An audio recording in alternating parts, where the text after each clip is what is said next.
Joe talks about Joe. And now, your host, Joe Slepsky.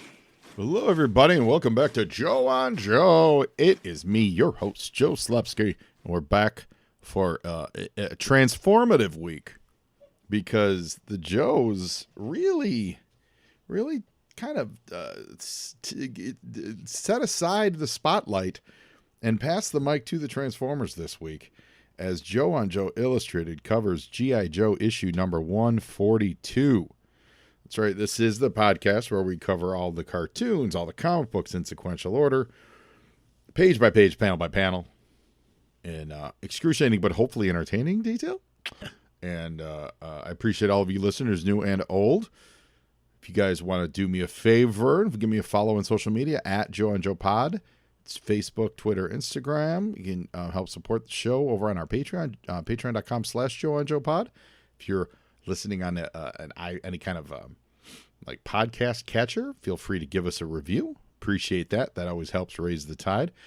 And also, while you're on those podcast catchers, we want you to check out our sponsor, the Movies in a Meal podcast, and give them a listen as well because they're great. Listeners, I know what you need in your life. You need more podcasts.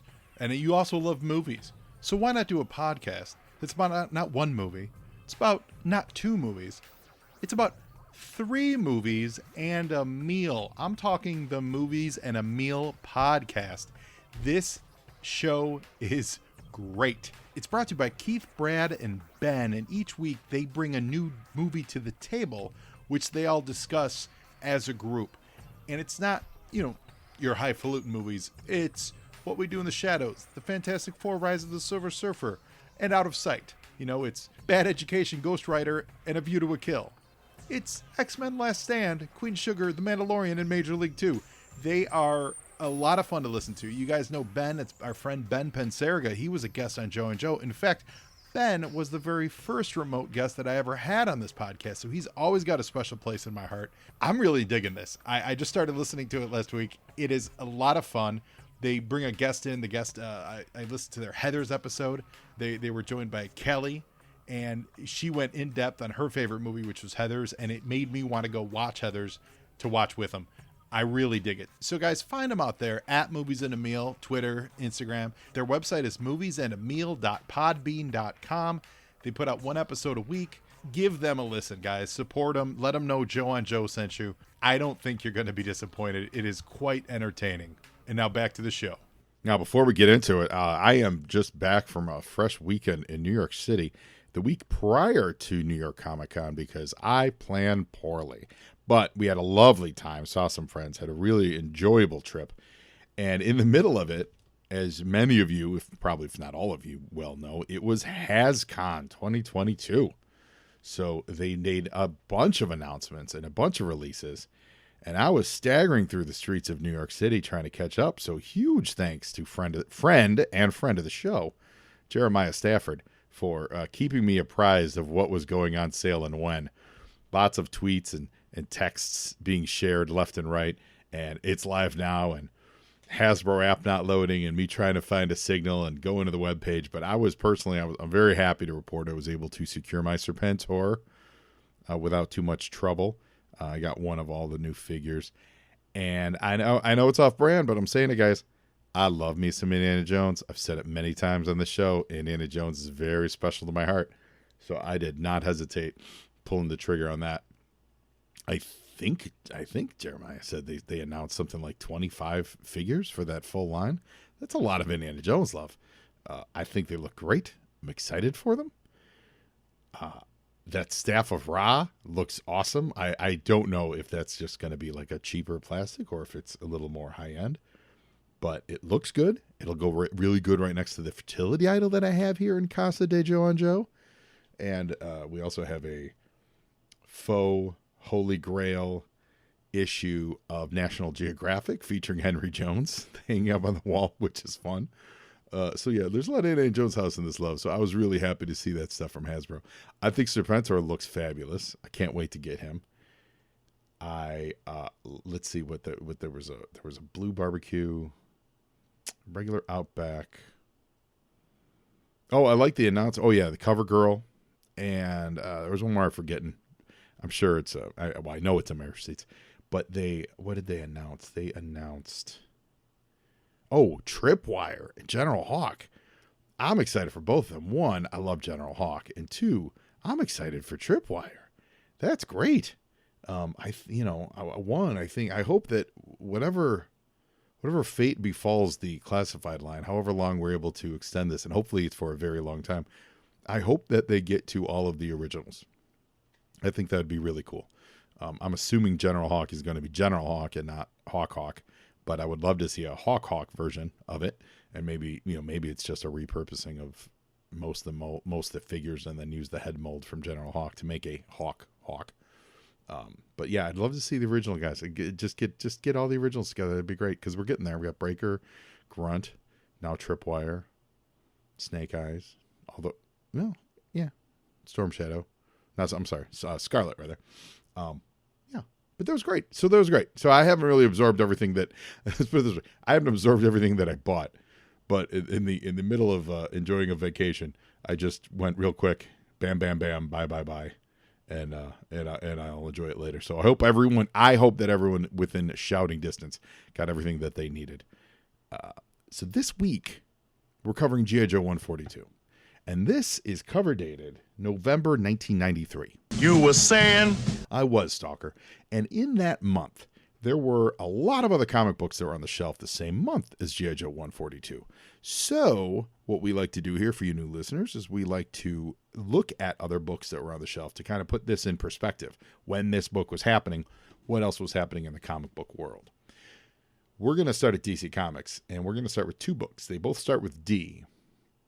Should we start with the first one or the better one of the... Okay, well, I'll get the funny one out of the way. Demolition Man #1, the adaptation of the movie Demolition Man with Stallone and Wesley Snipes. So awesome. I don't. That's the kind of book where if I ever came across it, I 100% would have bought it. I don't know that I have that in my collection, just because off the top of my head I can't recall it. But I 100% absolutely love movie adaptations, and buy them any chance I get. So if I ever come across Demolition Man, recently I read Cyborg, the Jean-Claude Van Damme movie adaptation. Canon Films put out a one-shot to go with the Cyborg release. So like that, Annie, there's a 2-part Annie movie adaptation that I own. Both Conan movies, things like that. I love them. So I'm sure I would love Demolition Man. The other D book though is the Demon Annual. And last time I got tripped up talking about Bloodlines, whether or not we covered them or not. But this is the big one. This is Demon Annual #2, which is the first appearance of Hitman, who is just a great character, a really underused character. Garth Ennis's Hitman, who gets telepathy and X-ray vision and is a bad guy, but he gets the powers of a superhero, and can he do good things with it? And his Hitman series is fabulous, but this is his first appearance. So this is the book you look for, listeners, if you ever hear them doing something with it. Now, they've done Preacher. They've done now The Boys, and The Boys is a huge success. I would imagine at some point, because Garth Ennis' name is attached to it, that Hitman will get a look in some way, shape, or form, whether it's on HBO Max or an AMC kind of a production. I can't imagine Hitman would be a property that would just lay dormant. Also, whether or not they tie it that deeply into DC continuity, who knows? I've always long thought this would be a nice book to just get and keep, because I don't know how many copies of this there are out there, but if it's a good series and if it breaks like The Boys would, I would imagine this book would shoot up quite a bit. But right now it's super reasonable to find and purchase. We've also got Green Lantern Mosaic 18, and this is the final issue of Mosaic, which is too bad, because I really like that series. And it was featuring John Stewart as Green Lantern. Now they wrapped it up for a couple of reasons. Primarily, I imagine because of sales. But over in Green Lantern, they're also getting ready to revamp Green Lantern. So that's another reason why they would wrap up this alternate Green Lantern title, as all the power rings were about to go away. And I know in Guy Gardner, they're getting ready to remove his Green Lantern-ness. Right now, he's got I think he has a yellow ring. As of this writing, as of this issue, he's using a yellow ring. But they're getting ready to kind of consolidate the rings just with Kyle Rayner, where Hal Jordan goes crazy. So this happens in about 4 months. So they want to kind of clear the decks, and they make Guy was he a Voldarian, I think is the name of the species, but it's like the book becomes like Guy Gardner Warrior. This issue is Guy Gardner 14 is out, but the book eventually becomes Guy Gardner Warrior, and they say that he's half, I believe it's Voldarian, half Voldarian, and he can create a weapon out of any part of his body. It's not a terrible idea, and it's sometimes his costume, when he's drawn that way, it looks cool, but it had a potential to go off the rails in an Image 90s giant gun universe really fast, and I think it did. So they're kind of clearing the decks with Green Lantern, the whole Green Lantern family at this point. So goodbye, Mosaic. We hardly knew ye. What else? Legionnaires number 8, Legion of Superheroes number 50. That New Look Timberwolf is fighting. I think Bion is his name, and I think he's some kind of combination between Computo and I don't remember what Bion was. I want to say an Amazo robot, but that I don't think that's correct. So don't listen to me on that. But that's where Legion is at these days. What else? Static Superman. There's an epilogue for the funeral for a friend over in Superman 83 because, of course, he's alive. Superman Speeding Bullets came out this month, which is very cool. This is one of the early Elseworlds. Maybe they had done 5 or 6 or so before it. And it's what if Kal-El was found by the Wayne family. So Kal-El gets raised and grows up to be Batman. So Batman has Kryptonian flights and Kryptonian strength and powers and stuff like that. It's neat. It's a good Elseworlds. I'm a big fan of the Elseworlds. Good long on record saying that. Oh, we also get Batman Houdini Devil's Workshop crossover, which is cool. And this I want to say it's Howard Chaykin and John Francis Moore with Mark Chiarello. I dig it. I have this book. I like when Batman crosses over with people like Houdini, Sherlock Holmes, any of the Spirit. I think, they did Batman Spirit. Yeah. All the people that kind of actually inspired Batman when they do these stories that actually have him work with them, I think are great. And then carry that over to when they have Batman team up with his in-universe fictional mentors. Also very cool too. But when it's these big characters like Houdini, there's something iconic about it that it just feels right and fun, and I'm usually never let down with that. So Batman Houdini Devil's Workshop is really, really neat. And I really enjoyed Howard Chaykin's work, so there you go. You were saying? Now, over at Marvel Comics. So G.I. Joe, the last 5 issues, has been this giant crossover with Transformers. And what it's leading up to is this month, at the end of this issue, it rolls right into Transformers Generation 2. So this month, Transformers Generation 2, issue number 1, is on the stands. I don't think I ever put this together I knew that this was tied in with Generation 2 because it says that on the cover, but that this was actually used as a lead-in to relaunch that series. That part I have zero recollection of it being. If you even look, fast forward back here, what does it say? Yeah, like there's no real. I'm kind of jumping ahead in the comic, but they mentioned it in the letters page, right? Saying that There's a new Transformers comic book, helps prepare our readers for the awesome new Transformers series, blah, blah, blah. But there's nothing in this book as it ends, spoiler alert, we get to the end, that says, Biggles Jones' story, again, spoiler for how this issue ends, Biggles Jones' story will continue in Transformers Generation 2. Like, it just goes into, it just, Transformers Generation 2 shows up. And from what I can see on the Wikipedia, is Biggles Jones just shows up in that. Like, it's a continuation of it. So that's interesting. And, hold on. I just skipped ahead real quick. And this is the last of the Transformers crossover. So there's a little bit of a, I think I will just say, missed opportunity to migrate viewers over, migrate readers over to the new Transformers series. It feels like that should have just been a huge lead in into the new Transformers series. So that's weird.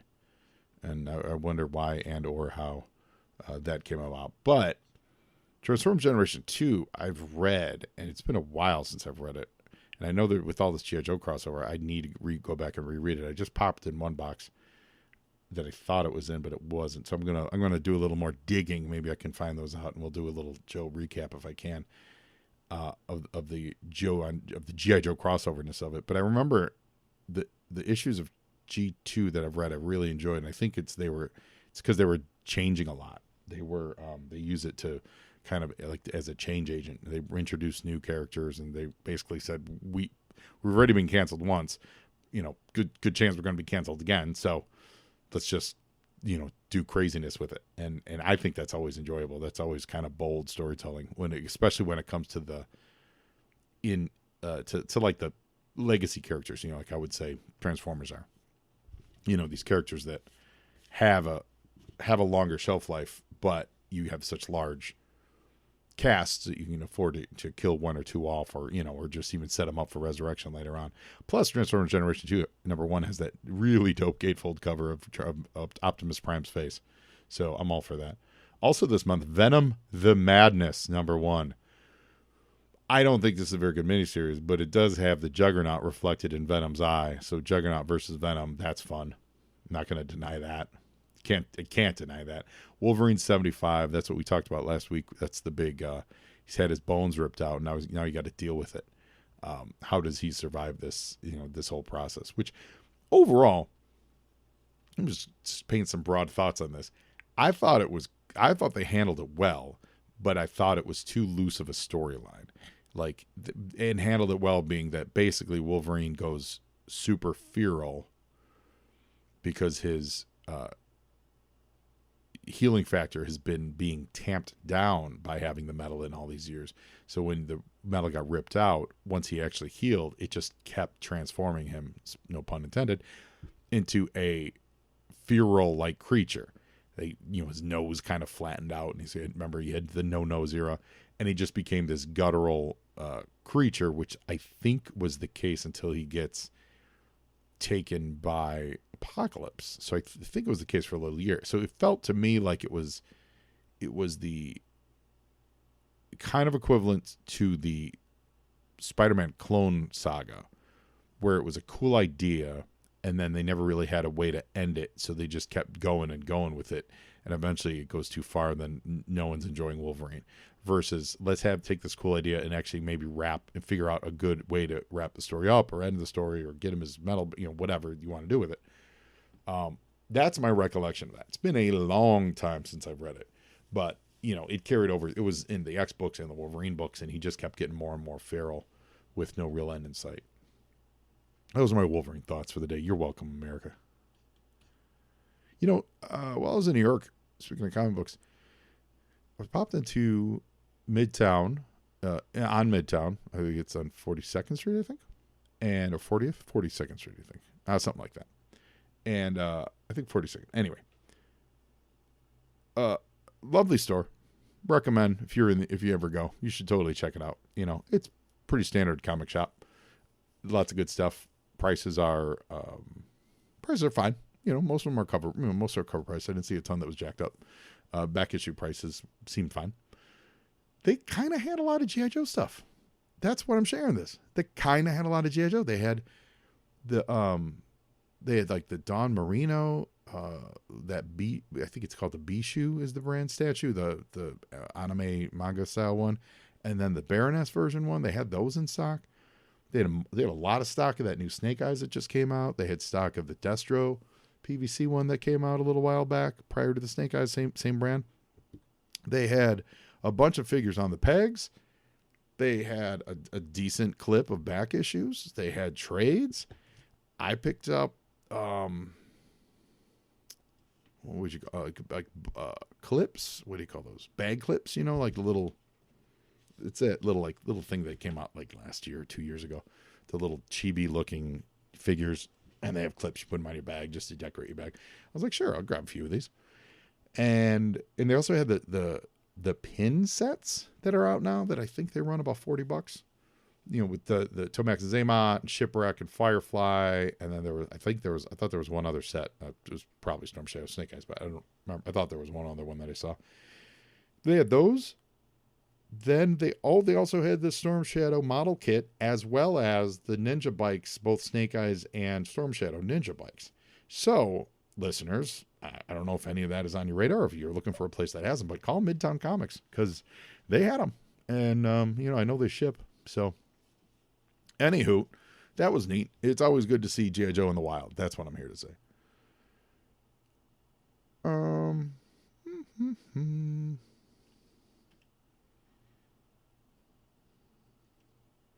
Yeah, Infinity Crusade wraps up.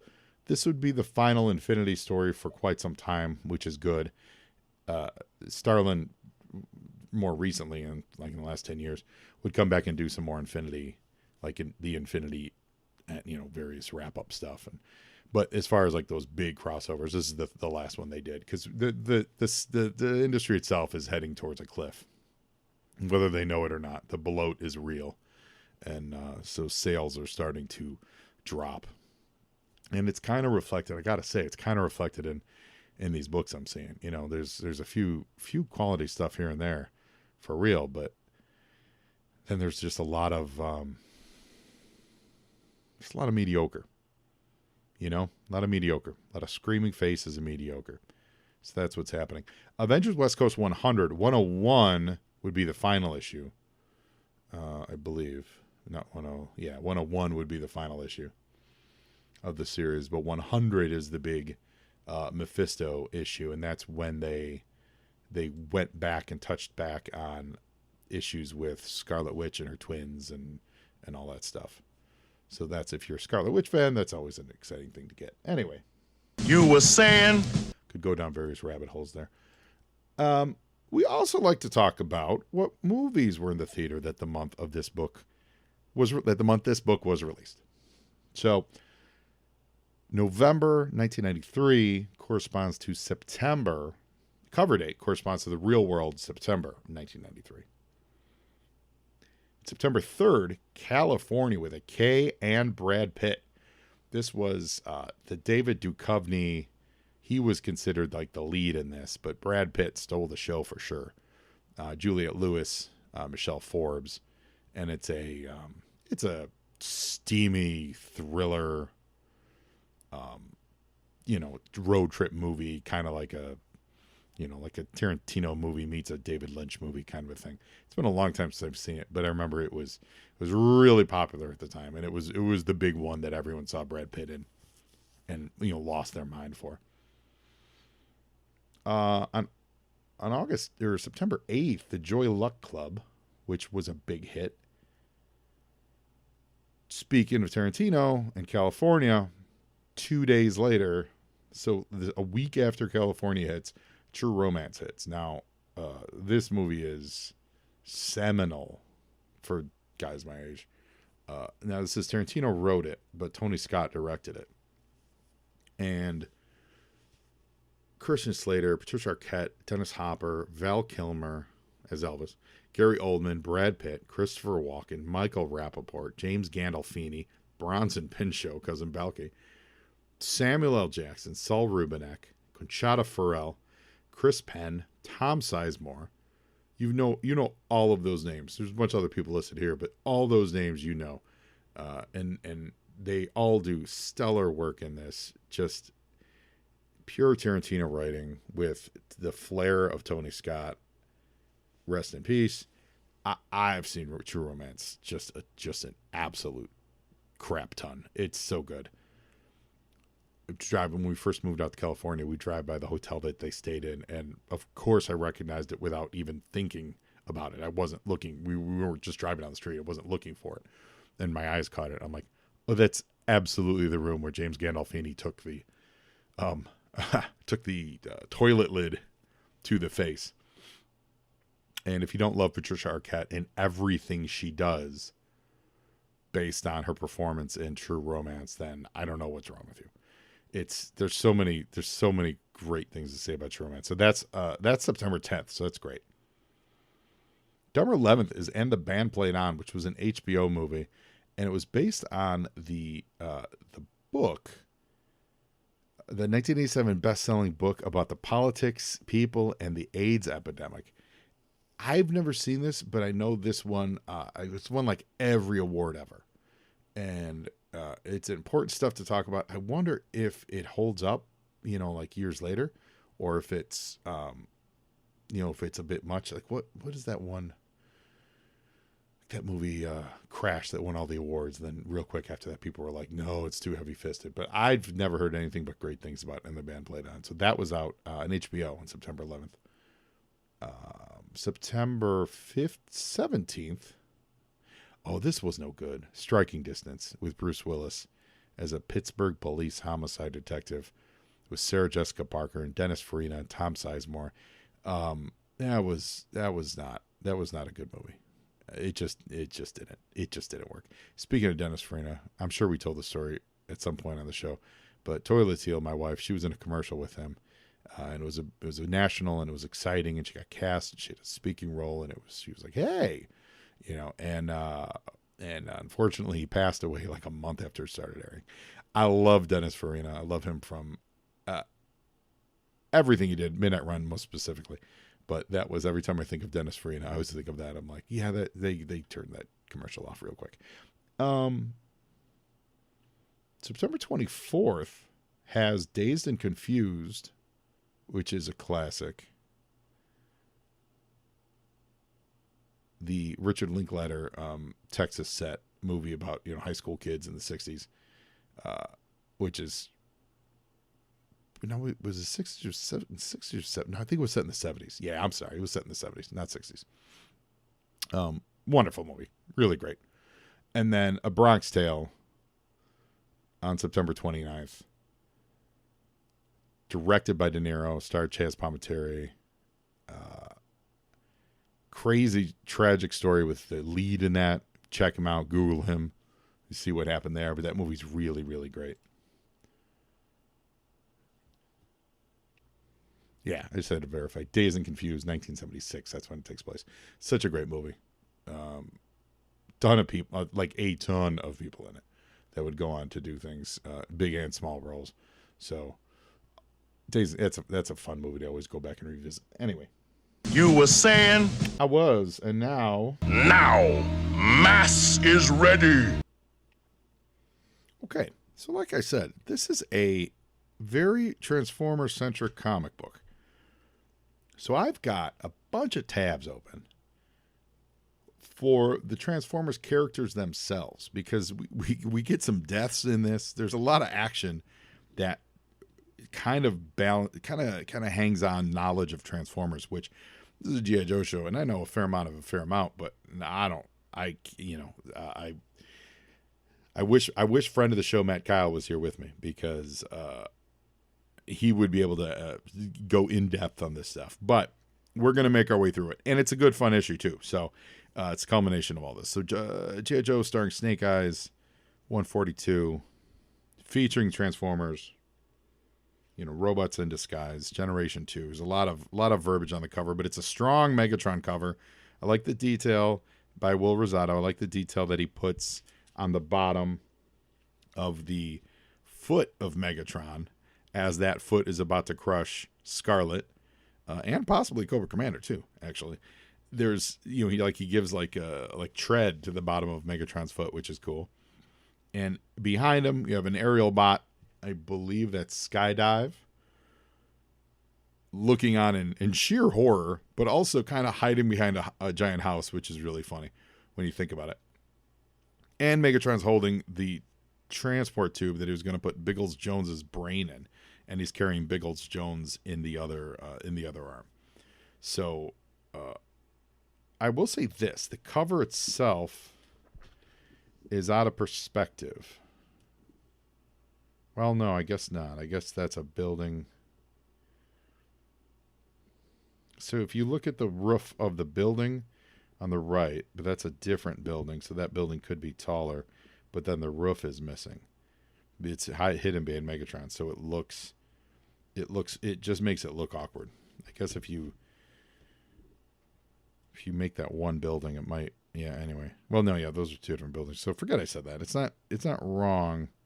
It's just it just makes an awkward angle. And I'm the only small part of this I'm talking about is the piece where Biggles Jones is on the cover. Like, she butts up into the roof of the apartment building, and it makes it kind of, I'm sure it's probably technically correct, but it just makes it it kind of tricks your eye, and it just looks weird. It looks awkward. So that's one thing on this that I might clarify a little bit. Maybe just bring that rooftop even lower or something. I don't know. But having said that, it's fun. I'm not complaining. Like, it's not a complaint. It's more of a, if you were the digital age, they might take that Megatron figure and move it, make it a little bigger or something like that. Anyway, solid work by Will Rosado. Yo, Joe! And here we go.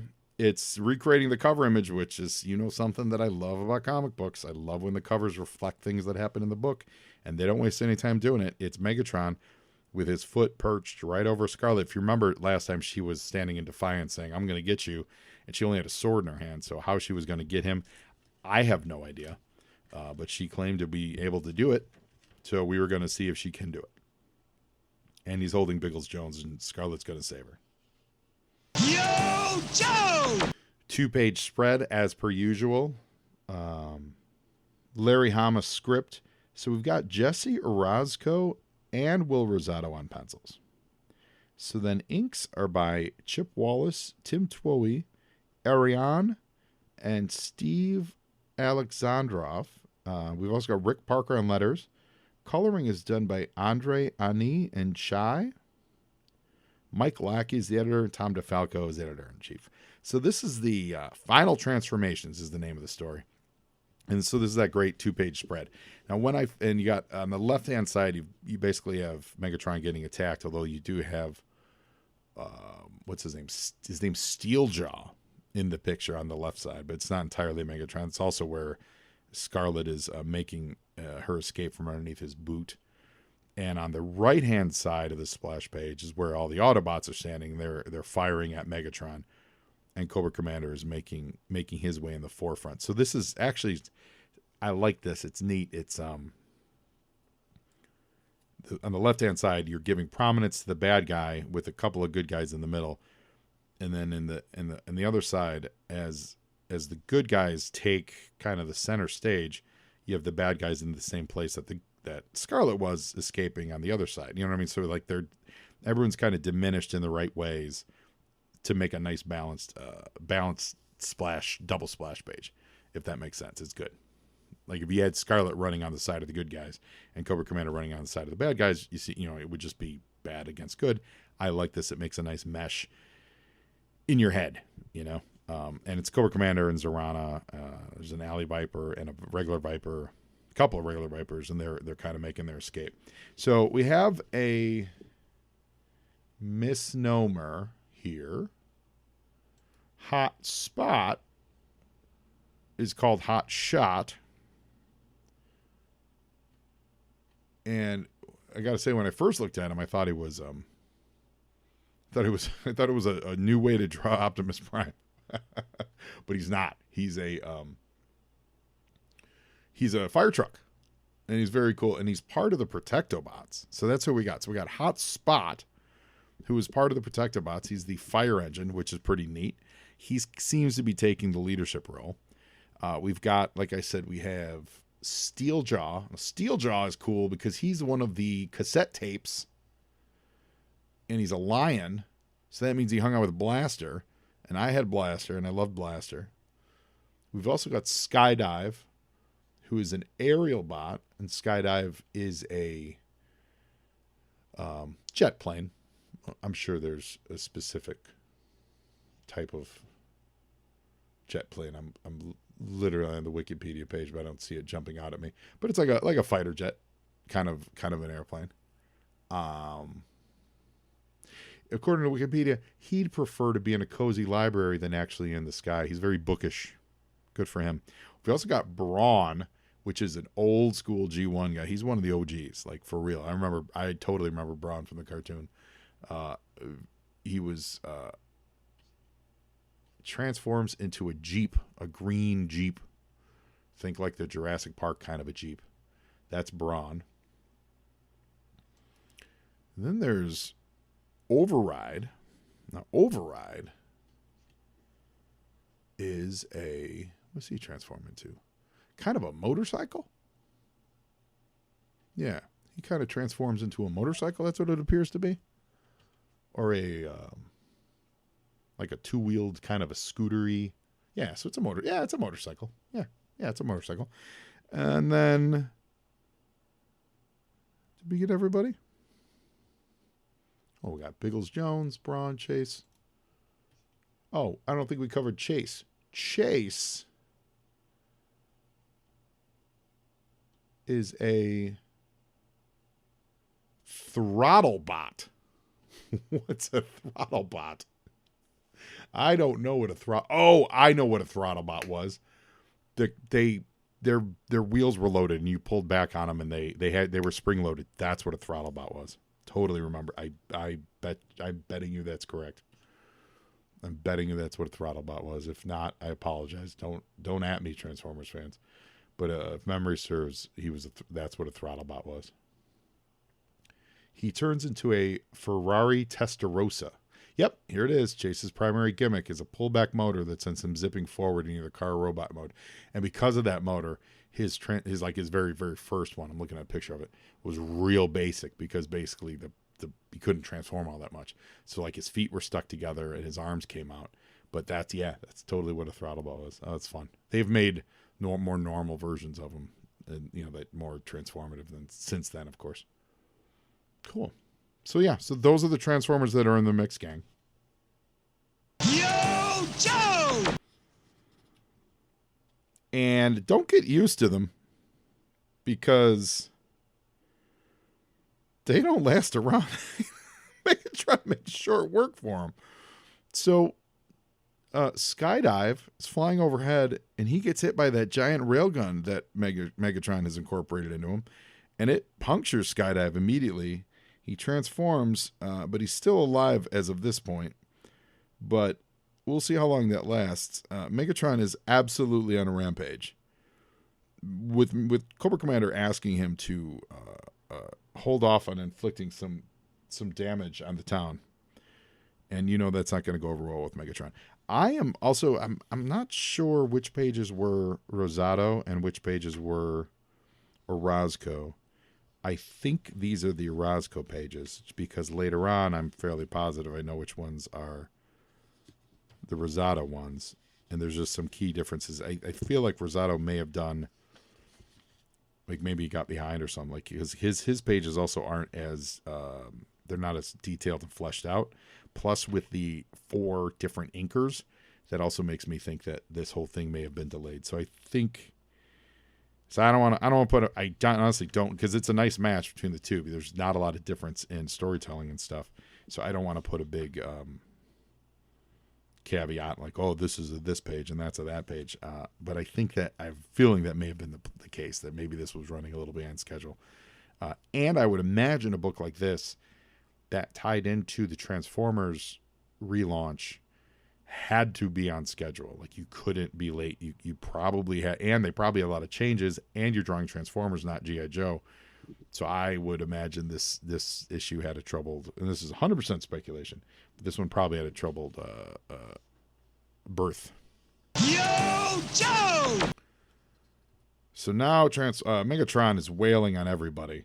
Brawn takes one in the chin. Biggles Jones is hiding inside of Megatron now because he hasn't had a chance to rip her brain out.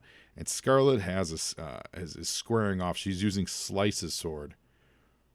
She kind of guts a Viper. She calls him a frag Viper with a grenade launcher, but he looks more like just regular Viper. But this is the moment when Cobra Commander sees for sure that Scarlet is not on his side. That she is. He sees her cutting a Viper down, so he knows that she's not she is a double agent. She's not really flipped to Cobra. Yo, Joe! Across town at the hospital, if you guys remember, Snake Eyes, who thought Scarlet was still in the hospital, was going back to rescue her, and then she actually had made her own escape, and he was then cornered by like every Viper in the world, along with Dice. They still don't recognize Snake Eyes. And maybe it's because he's got a new outfit on, but it's still, come on, guys.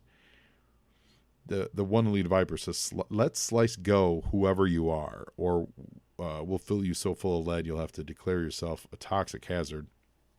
And then Snake Eyes turns around and one rando goes, "Oh, I recognize from his dossier. That's Snake Eyes." Like, that doesn't strike me as... It strikes me as foolish. Let's just say training on Cobra has been a little slipshod as of lately, and Snake Eyes gets out of this with his usual flair for courage, balls. Like, it's a great move. He grabs all the grenades from Slice, Dice, anybody he has in his hand, and he pulls all the pins. So, like, that's it, and he drops all of them. So all the Vipers scatter, including Snake Eyes. It's a great move. It is a total Snake Eyes move. That's an absolute character move that you have, that you write for your character, right? So instead of just, he could have fought his way out and had another fighting move, but like, this is akin to Harrison Ford, or, Indiana Jones pulling the whip, or pulling the gun rather, on the swordsman in Cairo, right? It's a moment to show character. And I know it's because Harrison Ford was sick that day. So maybe Snake Eyes was sick today, and so they said instead of having him have a protracted fight, let's just bust out a bunch of grenades. Yo, Joe! And they explode. Everyone makes their escape. Well, probably some of the Vipers, I'm sure, dead. But since we don't see them, we're not adding to Snake Eyes' kill count. But he does escape, and he runs into a couple of alley Vipers, and he proceeds to make mincemeat of them. Let's see. So there's 1, 2, 3, 4, 5, 6, 7. There's 7 alley Vipers there. I think we have to add, but I don't know. I don't know if we do. I don't know if we add 7 to his kill count. He definitely beats them, but we don't see their bodies. I don't feel like this is a graphic enough. He could have just disarmed them, knocked them unconscious, cut some arms off, things like that. I don't know if we add this to a kill count, but it's a great move. He makes a great move. I'm not knocking this page at all. I like the way it's told. You've got some nice movement, like movement illustrations on the page to show him moving within a panel, and then you cut away to this all in dark circular, whirlwind move that he makes that takes care of all of them, which is really cool. And it's also neat because they don't have anyone next to him to over explain it, which is usually what happens when he does one of his cool ninja moves. Like someone on the side goes, "Oh, he just did the Arashikage, a windmill. That's amazing." I like that. He just does it, gets away, and we don't have to get over explained. Yo, Joe! Until you tune into this podcast, then I'll over explain it. So now we get back to the unfortunate fate of Steeljaw. Our poor lion cassette friend, he gets hit by that railgun, and he does not make it out alive. So that's Steeljaw's no good. Megatron quickly transforms into his tank mode, and oh no, I'm sorry. Actually, that's not Megatron's tank mode. That's a Cobra detonator. So they're attacking. It looks like it's weird. Yeah, no. They're joining Megatron, so they're attacking the Autobots. So the Autobots are getting attacked by the Cobras, but I don't think it's really hurting them at all. Except whether it's, I don't know, and I guess it would make sense that it's actually one of the Cobra detonators that does it. But Megatron is shooting at them. But, what's his name? Is it Override? Again.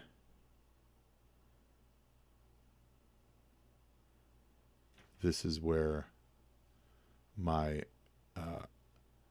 instant identification of, what do you call Autobots is not really that strong. So I apologize. Here we go. Bum, bum, bum. Oh, this is Chase. Sorry. So this is Chase. So Chase gets his leg blown off, whether it's by the detonator. I assume, actually, based on the way the story is told, it's a Cobra detonator that gets him. Yo, Joe! So now the Autobots are in full retreat, according to Megatron.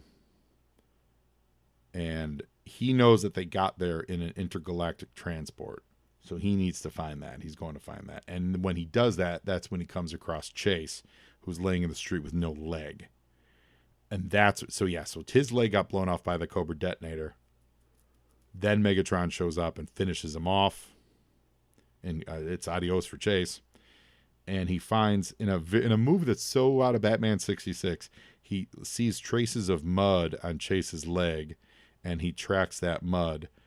He matches it to the results from the geologic survey data he acquired from the city planner's computer, so he knows where their ship landed. Yo, Joe! Meanwhile, Scarlet across town, she's trying to make her way through all this mess, still trying to rescue Biggles Jones, and she runs across none other than Commander and Zorana.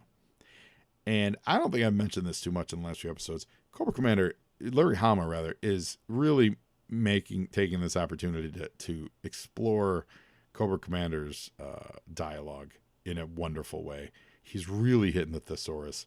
So today we get "Fie on you, you Rampalion, you Fustelarian," and this is paraphrased from Shakespeare's Henry IV, Part 2, Act 2, Scene 1. It's fabulous. And they're going to square off against Scarlet. Yo, Joe! And Cobra Commander follows it with, "Shoot her, Zorana, you Ugophrenic Megapod." So, and I apologize, I misread it. Just like when you're writing the word Clint, the L and the I combined in my eyes, I said Ugo. It's oligophrenic, which means a person affected with intellectual disability, and Megapod being a flightless bird. So he's referring to Zorana as a intellectually challenged bird, I imagine being like a British euphemism for a girl. So that's fabulous. It's great. Larry's really been doing this for the last few issues. I think I keep forgetting to mention how awesome it is, but he's really, really nailing it. But they're fighting against Scarlet because obviously those two aren't like great teammates. They're not doing very well. And she's kind of whipping them, except when they do run into a whole squadron of Alley Vipers. So they're all lined up. This is where it gets a little silly. So Scarlet's punching the crap out of Cobra Commander. She's really punching him right in the face, and Zorana too. And Commander can't get out the words like, "I want you to shoot her," or "I want you to get her," "I want you to." He just keeps saying, "I want you to," and then she'll punch Cobra Commander again. And it's like they're robots and they can't act on their own, which is a funny gag, but I don't know if it holds up, but it's a funny gag. Yo, Joe! And this page feels very Will Rosado. So I feel like Will Rosado took over here, but it's also really light. There's a real lightness to the pencil. So that makes me think maybe these were looser pencils that he did for this whole book, because the stuff that really feels Rosado is a lot looser than the stuff, some of the other pages in it and some of the other pages from his previous work. So that's what I was saying. Later on, there's a few that I'm pretty sure were Rosado, and but they they work pretty well. The inking on the prior page is real strong, and it gives a very Adam Hughesy vibe to Scarlet. But that's a different inker, definitely a different inker than is on this page. But Scarlet is continuing to kick the crud out of Zarana and Cobra Commander. Like, it's great. It's just a masterclass. And it's not until she's booting Cobra Commander in the face, and she has Zarana in a headlock until they can finally. Zarana finally gets out a shoot her command, but now it's do they trust their aim because they're going to shoot. Like they would shoot Zarana first, except one of them says Zarana doesn't sign his paycheck, so who cares? Yo, Joe! Pretty entertaining. Back to Megatron. He's now traveling to where he traced the mud from Chase's leg to that other their other ship, which they took to get here. And now he runs into our OG Transformer Brawn. And I like this. Brawn gives him all he can, man. Brawn really, really does. There's some robot socking action here. He says this is for Steeljaw because he knows this is for Chase. Like, it's like one of those, like, this is for the good old US of A, like from the G.I. Joe movie. That's what's happening here, and it's great. Yo, Joe! And storytelling beat-wise, this is great emotionally because you give Brawn the upper hand, and then you cut to a different part of the story. It's like an edit, and you go back to you go from different parts of the story on the Battle of Endor and the Return of the Jedi fight in space, and then Luke on the bridge. Like you at moments of defeat or moments of victory, that's when you cut to tell another part of the concurrent battle.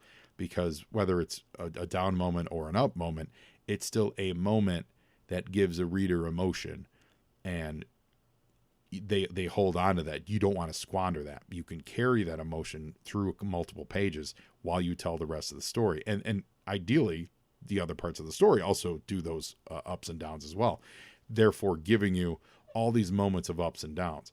And in this case, it's not a spoiler alert. I think you could imagine things go pretty well for Megatron in this issue. He seems to escape, but it's like, oh my God, Brawn's gonna win. Spoiler alert. Fast forward another page. Brawn don't do too well, but you get a 1 page of reprieve, which is it's just prolonging your either pleasure if you like it, or prolonging your pain if you don't. Your angst, if it's something that you don't like. So it's really smart. I really like when Hama does that. I just like when writers do that. It's a very smart way to tell a story, and or a movie. When you have multiple concurrent action. That's the word. So now Scarlet is totally captured at this point. So there were a lot of Alley Vipers. Don't get me wrong, but as they're holding her, Snake Eyes shows up and zit, and he just slashes everybody, rescuing Scarlet. And while they do that, Cobra Commander makes his escape. Carry on without me, Alley Vipers. I'll be back with reinforcements. And Zarana replies, spoken like a true leader. But there's a really great acting moment with Rosato's pencils here. I'm assuming it's Rosato, of relief and love in Scarlet's eyes when she sees that he's there to rescue her. It's nice. Yo, Joe! Cut back to Megatron, like we were just talking about. And now it's a down moment, because now Megatron gets the upper hand, and he throws Brawn, saying, you think you could damage my new body? Like, you're out of your mind. He also reveals that he does not have to project plasma in a weapon anymore. He can excite electrons and basically make himself like a dirty bomb, really. I can implode neutrons. And so there's like a dirty bomb kind of equivalent explosion that happens here. It's pretty massive, I think. Yo, Joe! You can see it across town here, and this is the shocking part. Like, it's a big explosion. It's a low yield neutron implosion, according to who is saying, oh, that's the aerial bot, Skydive, so he's still alive. And then Hot Spot says that was also the precise location of our transport. And so we also know that we now have lost Brawn. So Brawn did not survive that explosion. So rest in peace, Brawn. And I always liked Brawn. He was cool. So now the Autobots are like, well, we're kind of screwed. Like, we're marooned here. But they realize the Ark is still there, so maybe they can capture the Ark. Now this is where it gets a little crossovery, a little too crossovery for me, especially when it's not billed as. I mean, it is billed as a crossover with Transformers, but like not like an event, like today they would. Like I said, there's no like tune in to issue number 1 kind of a thing, or you guys remember these guys from the last issue of Blankety Blank or something like that. Because now in this bottom corner, there's a character introduced that I had no idea who it was. You find out the next page, and you do if you kind of know the Transformers a little bit. But it's Spike Witwicky. And Spike at this point, I think he had become a headmaster, if memory serves, because he's kind of got, he talks about having circuits. He says, my internal sensors are right. So he got transformed into some kind of robot. I've read about half of those Transformers books, but I think I do maybe remember that. But like, you know what I mean? Basically, that's one of those. I would have loved an editorial bubble somewhere in these next couple pages to say, hey, you remember Spike Witwicky became a robot in issue 43 of the Transformers, or something like that. But he's also never introduced prior to this. So this is an awkward page. But as he shows up, kind of hiding, Storm Shadow and Spirit show up and say hi to the Autobots. And this is where we get full-on editorial confirmation that they know them from the G.I. Joe Transformers Limited series. So now it's full-on confirmation that General Hawk has a girlfriend. Yo, Joe! So Megatron's standing in the devastation of that bomb, and it's pretty good. But he said, unfortunately, it's extremely draining. So that's another tip for you, authors. One of the tricks you can use in your arsenal is when you come up with any kind of weapon, something or other, or something like that tips the scales, you have to balance it with a reason why they can't do it all the time. In this case, it drains all of his powers. In Iron Man 2, which we were actually watching recently, they do that. He does that thing where like the sensors take over. It's Iron Man and Rhodey fighting in War Machine. They're fighting all the drones at the end, and Iron Man like puts his repulsors everywhere, and it lasers everything in the whole room and stops the whole battle. And Rhodey's like, "Why didn't you do that earlier?" And Iron Man's kind of like, "Well, it kind of drained all my batteries." That's the thing. It's a cheap gimmick, and it's a cheap way to get out of a fight. But sometimes cheap ways are fun, and sometimes they work. So, sometimes when you foreshadow them, it seems too predictable. And sometimes if it comes out of nowhere, it seems too MacGuffin-y. So just know that and balance it. But but if you do the opposite, which is just give them something that's overpowered and for no reason never have them use it, then that's even worse. I think that's a worse sin, because then it's like, well, why didn't you just turn back the Earth if you've shown us that you can go back in time every time you want to do it? You know what I mean? Oh, Superman, you know what I'm saying? Anyway, so Megatron's like, all right, I'm out of here. I got to go get the Ark now because my ship's exploded. So we're going to put Biggles Jones. He's going to rip her brain out, and he puts her in that tube. He's getting one step closer to it. But here comes that. This is Override in that motorcycle form. So yeah, this is him as a motorcycle. So he shows up, and he's hitting him with all kinds of, looks like rockets and missiles or something. Yo, Joe! Like I said, guys, this is real Transformer. This is a Transformer comic book, which I'm not complaining. It's fun, but it's different. Like I'm not used to what these guys are and what their capabilities are and things like that. This part of the storytelling is a little, it's a little tricky. So there's a couple alley vipers that are leading the way here, and it's the Autobots kind of in disguise on a transport truck. And then and I think in those two alley vipers really are, it's Storm Shadow and Spirit, but it's like, it's almost as if we needed a couple more pages for this to be a ruse. Like I don't think there's a need to be a ruse. The action is going. We're tight on pages. Let's just barrel forward. this whole we need to dress up as alley vipers to get close enough to get on this ark doesn't really work. I didn't know who they were. There was no explanation that that's what they were doing. There was just this inset close up of these two alley vipers, and then you get more fighting with Megatron. He sees them enter the ark before him, so on and so forth, and then this is the first mention of Spike Witwicky's name. He says, "Okay, Spikester, you're really in it now," and that's when I was like, "Oh, that's Spike Witwicky? Like who?" You know, this is one of those. Yo, Joe! And it feels like a lot. Like there's a lot of heavy lifting here, probably editorially driven, and there's a lot to squeeze in. Scarlet is rescuing Biggles Jones. She's not been turned into brain matter, but Megatron is beating everyone to a pulp, and there he goes. He takes Override and literally shreds him to pieces. He says he can't trigger a neutron implosion that close to the arc, so he'll just have to do this by hand. And he certainly does. We do have a great turning moment here where Biggles Jones says, it's amazing that a machine could be capable of such bravery, especially against overwhelming size and power. And she's talking about Override getting ripped in half. Yo, Joe! So, that's leading up to her making this big decision.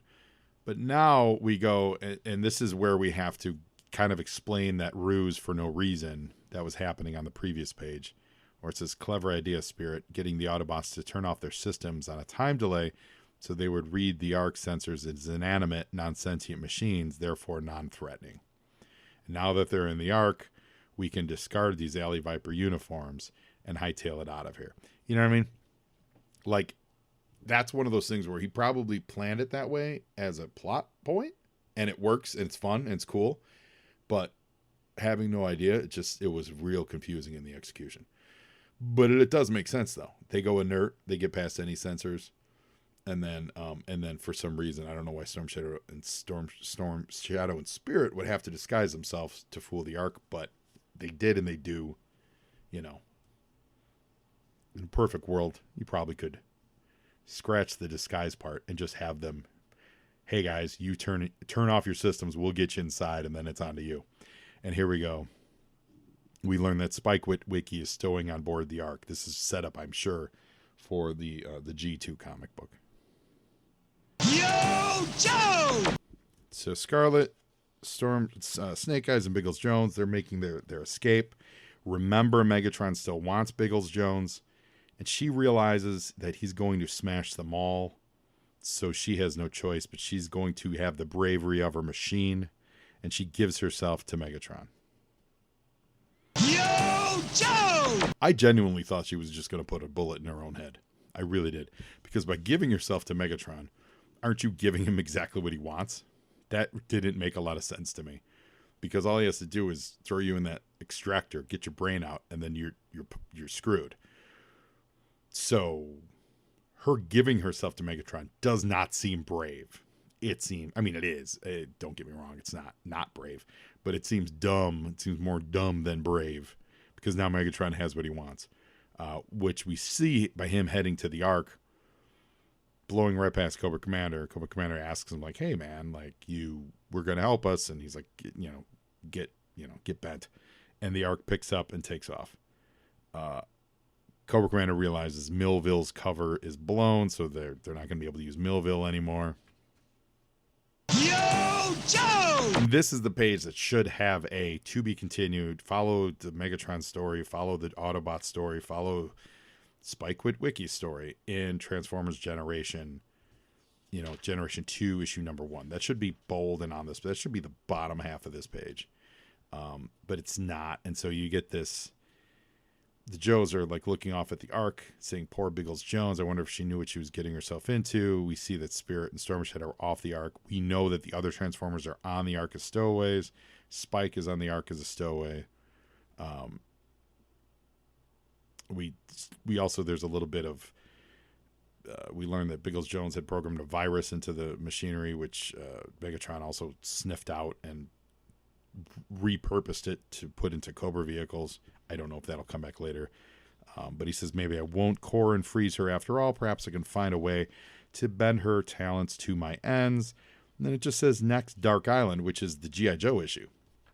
It mentions in the letters pages that, yeah, new Transformers book, but it's not by any stretch of the imagination,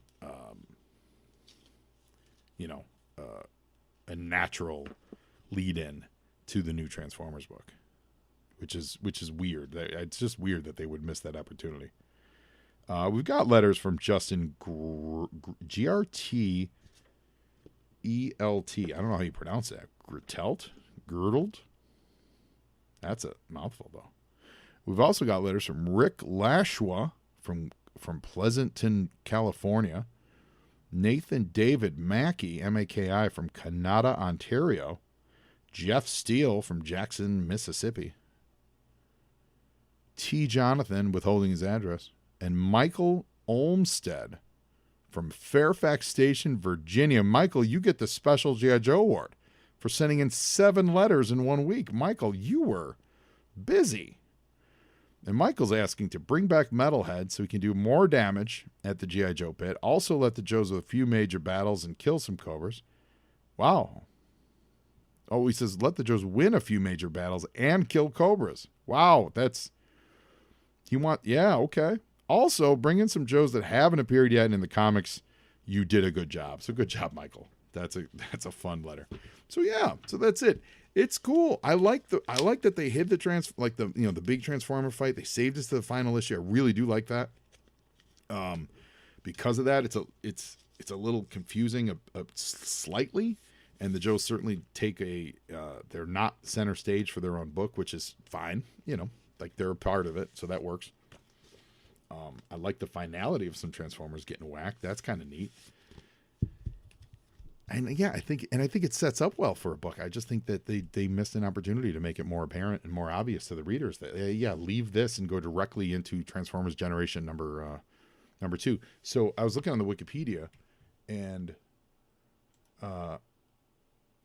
Biggles Jones, her storyline, I guess, really plays out in issue 2 of Transformers Generation number 2. That's really where her storyline. So it goes a couple months, and they bring her back. Skydive comes back to Earth with Biggles Jones, and he and members of the Joe team reflect on the sacrifices of Fortress Maximus. And Fortress Maximus dies. What? And Hotspot, rest in peace. Skydive reflects on death, and both he and Hawk hope that when their time comes, they can be as strong as their comrades were. What? I need to reread these. I need to get my hands on these. Because G.I. Joe shows up. There's a whole lot of going. All right. Well, spurred my interest in checking out Trans. I'm not saying we're going to do this next week, guys, because, I got things to do. But definitely spurred my interest in checking out Transformers Generation 2. So, I love it. Thank you all for listening. Now you, Joe, and Joeing half the battle.